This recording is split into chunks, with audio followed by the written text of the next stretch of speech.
He held my hand through every storm, but let go the moment the skies cleared, because someone else was waiting in the sun. I never believed in fairy tales. My childhood had taught me better, that love doesn't save you, that not everyone who promises to stay actually means it, and that sometimes, even the people you die for, will choose to forget you lived. But when I met Liam, I let myself forget all that. He made me forget. I was 22, fragile in ways no one could see. My father was fighting cancer, stage 4, and losing. My mother had stopped speaking to me unless it was about medications or bills. My friends had their own lives, full of internships, romances, and travel plans. I had hospital corridors and sleepless nights. I had silence. And then came Liam. We met in the university library, cliché, I know. I was hunched over my notes, rereading the same paragraph for the fourth time because I couldn't focus. My phone kept vibrating. Another update from the nurse. Another dip in Dad's vitals. I was too scared to go back to the hospital. Too guilty not to. I was frozen. Liam sat across from me and offered me a coffee. No introduction, no small talk. Just a quiet kindness. You look like you haven't slept in days, he said. This won't fix anything, but it might help you breathe for a second. And I did. For the first time in what felt like months, I breathed. That day, he didn't ask questions. He didn't pry. He just stayed. The next day, he was there again. And the day after that. I told him about my dad. About the way my mom blamed me for not being strong enough. About the nights I cried into my pillow with a blanket stuffed in my mouth so no one would hear. He didn't flinch. He just listened. And I broke. Not in a bad way. In a necessary way. He became my safe place in a life that felt like it was sinking. When Dad died, it was Liam who held me in the hallway of the ICU. My knees had given out, and I remember screaming without realizing it. He held me like I was the only thing holding him upright too. I remember whispering, I have nothing left. He looked at me and said, then let's build something new. That's when I fell in love with him, not because he promised me a future, but because he saw me when I was at my worst and still didn't leave. We moved in together a few months later. It wasn't glamorous, a cramped one-bedroom apartment with peeling paint and neighbors who screamed more than they slept. But we made it work. We painted the walls ourselves. We danced in the kitchen with no music. We built bookshelves out of crates. It was chaos. It was real. He was trying to start his own architecture business, and I picked up 2 jobs, one as a receptionist during the day and another at a diner during the nights. I told myself it was temporary. That soon, when his firm took off, I'd rest. That he'd take care of me like I took care of him. And I did take care of him. I brought him tea when he worked late into the night. Massaged his neck when he stared at blueprints for hours. I'd sit on the floor next to his desk, reading quietly, just so he wouldn't feel alone. Sometimes he'd look at me and say, I don't deserve you. And I'd smile, not because I believed it, but because I needed to. We weren't rich, but we were solid, or at least I thought we were. One night, after his first big client signed a deal with him, he took me to a rooftop. It was freezing, but he had strung up fairy lights and brought cheap wine and plastic glasses. He knelt on one knee, hands trembling, and said, We've been through everything, and we're still standing. I don't want to wait for the perfect time. You're it. You've always been it. I cried, like full body, choking sobs, because that moment felt like everything I had suffered had finally led to something beautiful. I said yes.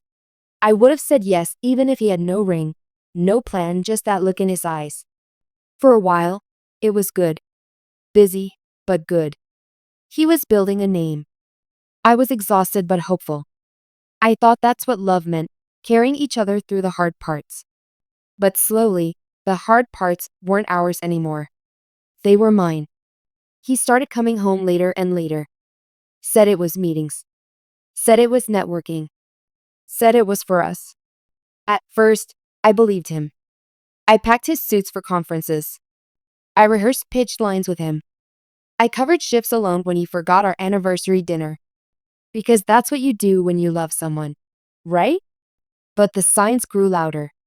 There were unfamiliar numbers on his phone, lipstick smudges on his collar. Once, I found a hotel key in his coat pocket. He said it was from a client he was meeting, that I was being paranoid. That stress was getting to me. He even cried once, real tears, and said, "Don't ruin this by not trusting me." So I swallowed my suspicions. I told myself I was being crazy, that I couldn't afford to lose him too. Not after everything we'd survived. I convinced myself love meant forgiving. Love meant holding on even when your hands were bleeding. Then came the necklace. It was gold, delicate, with a tiny K charm. I found it tucked under the passenger seat of his car while I was cleaning it before his big investor pitch. My name didn't start with a K. I held it in my palm for a long time, heart pounding so loudly I could hear it over the city noise outside. My whole body went cold. That night, when he came home, I didn't confront him in anger. I simply placed it on the kitchen counter and asked, "Whose is this?" He looked at it, then at me, and smiled. Not an apologetic smile. Not a guilty one. A tired, slightly irritated smile. The kind you give a child who's being difficult. "Why are you always looking for something to break?" he said. Just like that. Like I was the problem. Like I was the one who had shattered something. I didn't scream. I didn't cry.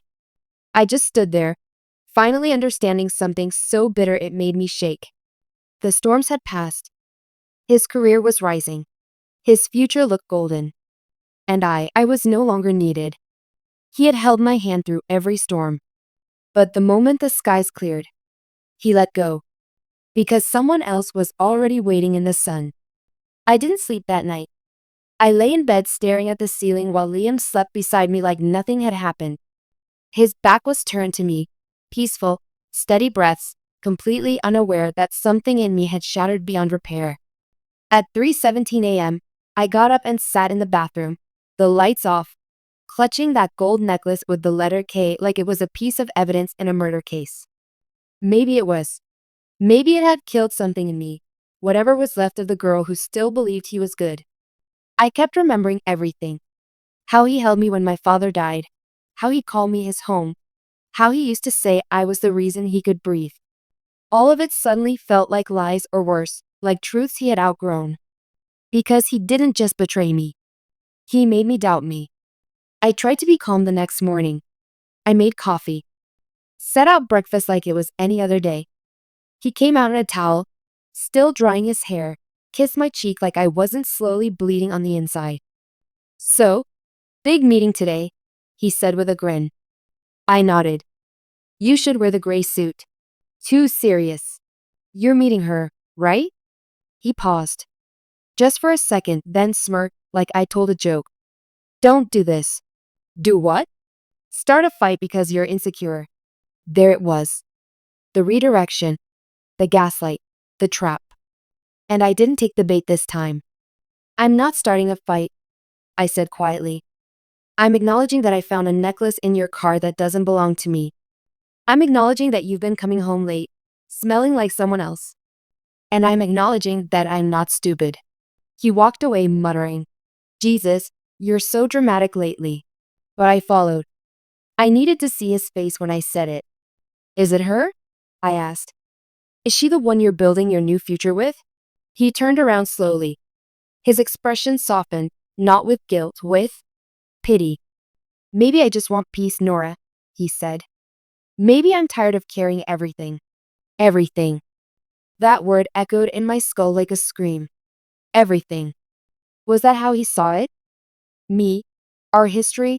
The nights I stayed up for him? The jobs I took? The support I gave? Was that his version of burden? "You mean me?" I whispered. He didn't answer. And he didn't have to. That night, he didn't come home. He didn't even lie about it. Didn't call. Didn't text. Just disappeared into the arms of someone who didn't know what his broken looked like. I sat on the floor, wrapped in one of his old sweaters, the one with the tear on the sleeve that I used to sew up every few months. I buried my face in it, trying to breathe him in, even as I wanted to hate him. But hate doesn't come easy when love still lingers in your bloodstream. It takes time and betrayal. 3 days later, I found her. It wasn't hard. Her name was Kayla, of course it was. The K on the necklace. She was tagged in one of the event photos from Liam's firm's new launch party. Blonde, effortless. All champagne laughs and designer heels. She wore the necklace in one of the pictures. I stared at her for a long time. Not because I hated her, but because she looked like sunshine, like everything I used to be before the storms. And maybe that's why he chose her. Because Liam had never loved the version of me that came out of the wreckage. He loved me when I was quiet, broken, in need of saving. But once I survived, once I grew stronger, worked harder, started building a life, I became a reminder of everything he owed me. And he hated owing anyone. I confronted him once more. It was a week later. He came home late, expecting the lights off, me asleep. But I was waiting. He froze at the doorway when he saw me sitting on the couch.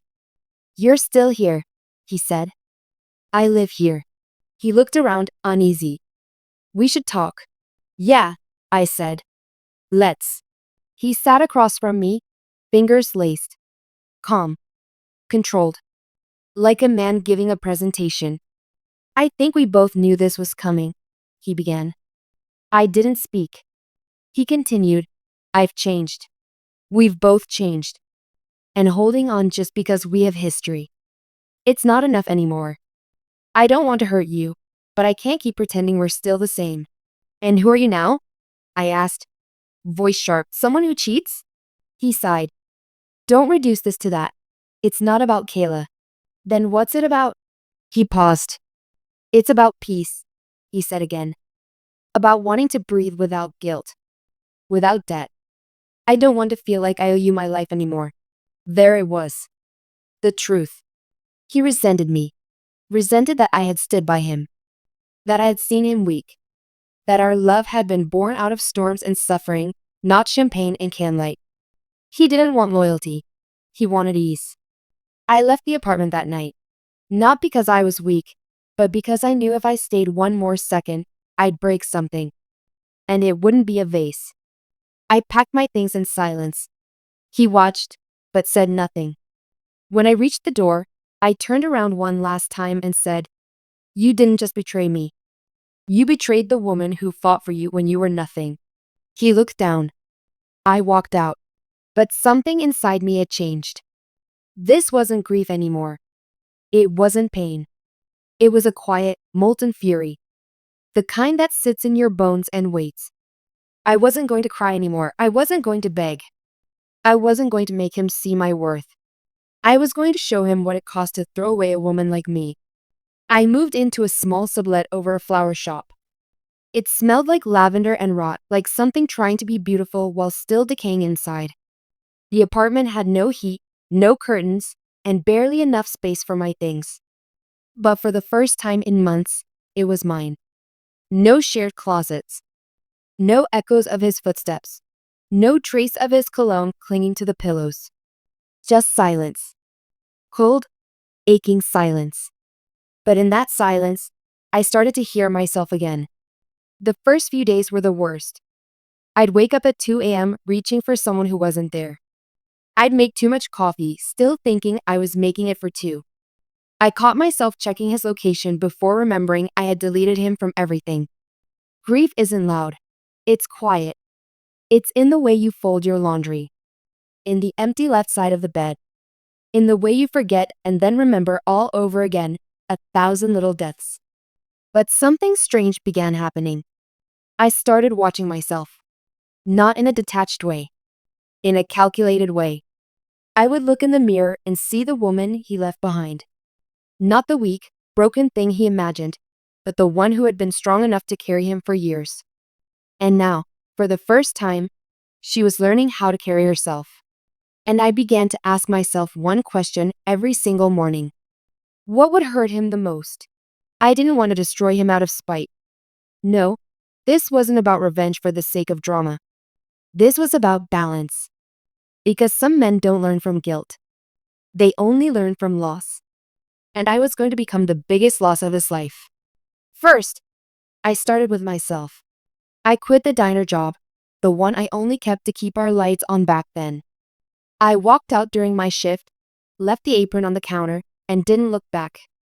I enrolled in an online MBA program, something I had shelved for years while Liam chased his dreams. I poured my sleepless nights into studying. I started documenting my journey on LinkedIn. Every small win, every hard truth, every late night epiphany, and something unexpected happened. People listened. My post went viral. Women messaged me saying I gave them the courage to leave, to start again. HR reps began noticing. I was offered internships, then contracts. Slowly, I built a new name, not his fiancée, not the girl behind the architect, but Nora Whitmore, strategist, speaker, rising name in sustainable design. I was becoming the woman he never saw coming. Then came the first coincidence. One of the firms I consulted for, they were bidding for the same luxury eco-housing project Liam's company was desperate to land. It wasn't planned. But once I saw the bid file, I laughed for the first time in weeks. Fate had a sense of humor after all. I didn't interfere at first. I kept things professional. But when I saw the panel of decision makers, I noticed something. One of the key stakeholders had been following my posts. She'd liked a piece I wrote about emotional labor and leadership failures. So I reached out, scheduled coffee, and over almond cappuccinos, I told her my story. Not all of it. Just enough. Enough for her to understand that Liam's empire was built on the back of someone he discarded when the lights came on. She didn't say much. But 3 weeks later, the project was awarded to a different firm, ours. He must have found out. Because I got a text at 2:09 a.m. Did you know? I didn't reply. He sent another. Is this about her? About us? Us. That word used to make my heart leap. Now it just made me tired. He called next. I didn't answer. He called again. And again. Then silence. 3 days later, I saw him. Not in person, online. There was a photo of him and Kayla at some gala. She wore red. He wore the same suit I helped him pick out for his first investor meeting. He looked hollow, like someone trying very hard to look alive. And that's when it clicked. It wasn't just me who lost something when he let go. He did too. But he wouldn't realize it yet. Men like Liam only feel the damage long after the collapse. When the applause fades. When the new girl starts asking real questions. When the masks slip. So I waited. A few weeks later, I got an invite. A charity gala. Same circle Liam ran in. I almost deleted it. But something told me. Go. I wore black. Not a little black dress. A statement piece. Structured shoulders. Power heels. Hair slicked back like a knife. I looked like a woman who had nothing to lose and everything to prove. The moment I stepped into the venue, people noticed. Whispers. Glances.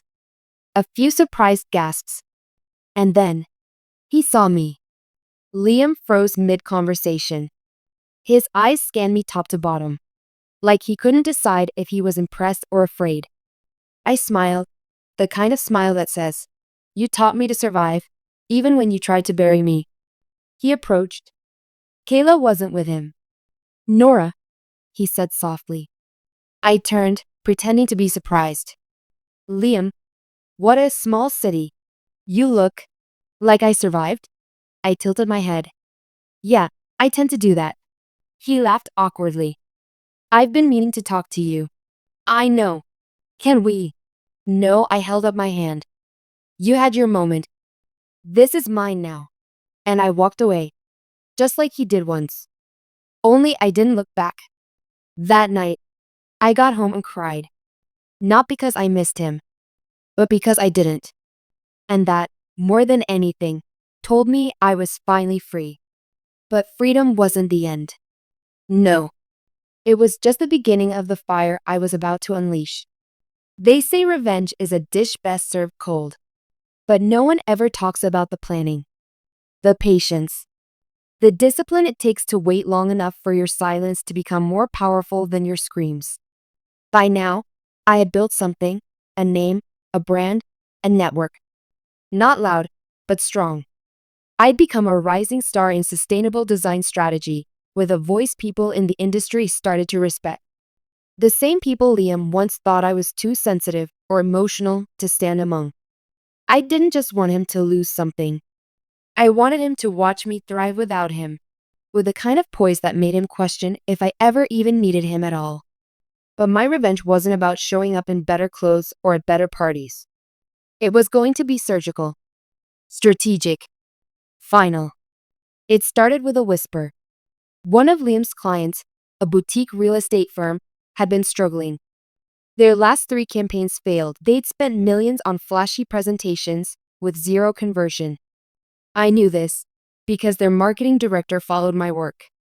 She'd even messaged me months ago to ask if I'd consider consulting. Back then, I wasn't ready. Now, I was. I scheduled a quiet lunch. I showed her what I could offer. Data-backed designs, conversion-centric messaging, and emotional branding that actually spoke to buyers. Within 2 weeks, I had a contract. And within 2 months, their numbers turned. But more importantly, they pulled out of Liam's firm's next project. His company had invested nearly 6 months pitching for their upcoming high-rise eco tower. They'd already prepped the architectural blueprints, even built digital models. But once the clients saw the shift under my direction, they jumped ship. Liam's firm didn't just lose the deal. They lost reputation. They lost trust. And everyone started asking, who turned it around? And the answer whispered through their circles like a slow leak. Nora Whitmore. I didn't stop there. Next, I offered free workshops, open invites for startups and small developers. The same kind Liam's firm usually exploited for early-stage projects. I spoke about ethical practices, design psychology, consumer trust. I made it personal. I told my story, cloaked in metaphors, of course. A partner who took credit. A team that left when the storm passed. The room always went quiet. And when I finished, they stood. Not out of pity. Out of respect. And slowly, those little firms that used to beg for Liam's approval, they started choosing me instead. One by one. Not because I was louder, but because I was better. Because I had become what he feared the most. A woman who didn't need him anymore. I thought maybe he'd confront me. Call, text, beg. But Liam was too proud. So instead, he tried to erase me. He started a PR campaign, painting his firm as the only one in the city leading innovation in green real estate. He reposted every half-decent review. Started name-dropping new hires. Bought fake engagement on his socials. It reeked of desperation. Then, one night, I got a call from someone I didn't expect. Kayla. I let it ring 4 times before answering. Hello? Is this Nora? Yes. Silence. Then, softly. I'm sorry. I wasn't prepared for that. Why are you calling me? I didn't know. About you. About everything. Of course she didn't. He wouldn't have told her. Men like Liam don't talk about the women who built them, only the ones they can control. She continued, I just thought you should know. He's falling apart. The partners are talking about letting him go. He's paranoid, angry all the time, blaming everyone. Even me. I said nothing. She added, I'm not calling to apologize for him. I'm done. And I wanted to say, you didn't deserve any of it. That was the moment I knew. Even the woman he left me for was leaving him now. But the final blow? That came from him. A week later, I got an email. Short. Direct. Subject. Can we talk? The body was emptier than I expected. I know you don't owe me anything. But I miss you. And I was wrong. That was it. No details. No begging. Just 3 sentences, laced with the kind of regret that can only grow in a man who thought the grass would be greener. until it dried out in the sun. I didn't respond. Instead, I printed it, folded it neatly, and placed it on my vision board under a sticky note that read, "This is what winning quietly looks like." He held my hand through every storm, but let go the moment the skies cleared, because someone else was waiting in the sun. But now that sun had scorched him, and I had become the storm. The funny thing about revenge is that it doesn't feel like fireworks. It doesn't explode. It settles. Quiet. Deep. Like exhaling after holding your breath for years. And that's what I felt now. Not vengeance, but clarity. The kind that only comes after you burn down every illusion and walk barefoot through the ashes. But I still hadn't told anyone the full truth. Not even my closest friends. They knew pieces, the heartbreak, the comeback, the quiet takedown. But they didn't know why it all mattered so much to me. They didn't know the one thing Liam didn't either. The real betrayal. It happened a week before he left me. I hadn't told a soul because I wasn't even sure how to say it back then. I was late. Not just for work or for dinner. Late in the way that changes everything. I was pregnant. 4 weeks. I'd gone to the doctor alone, hands shaking, head spinning. We weren't even trying. Hell, we hadn't even talked about it seriously. But deep down, I'd always imagined, when the time came, he'd be by my side. We'd figure it out. And so, that night, I planned to tell him. I cooked. I set the table. I lit candles. I had the sonogram in my purse. But before I could say a word, he said the words that shattered me. "I've met someone." The world blurred. I went numb. I never told him. Not even when he left the next morning. That little spark of life? It never made it. The stress. The trauma. The loneliness. A month later, I miscarried in a bathroom stall at a networking event. I cleaned myself up, wiped my tears, and went on stage to deliver a speech about resilience. And no one knew. No one ever knew. Until now. Because in the end, that's what he really lost. Not just me, but everything I carried. The love, the future, the family, the version of himself that only existed in my eyes. That man is gone. He doesn't even know what he destroyed. And that's the tragedy that will haunt him forever. Not my revenge, but the absence of something he never even realized he had. Until it was far too late. Now, when I walk into a room, people stand. When I speak, they listen. When I teach, they learn. Not because I scream, but because I lived. Because I took every shard of what he broke and built a new kingdom, not made of gold or vengeance, but of truth. And sometimes, late at night, I still think of him. Not with anger. Not even with pain. Just emptiness. Because the man who once held my hand through every storm let go the moment the skies cleared. Because someone else was waiting in the sun. But I wasn't the one who was left in the dark. He was. Because in the end, I was the sun.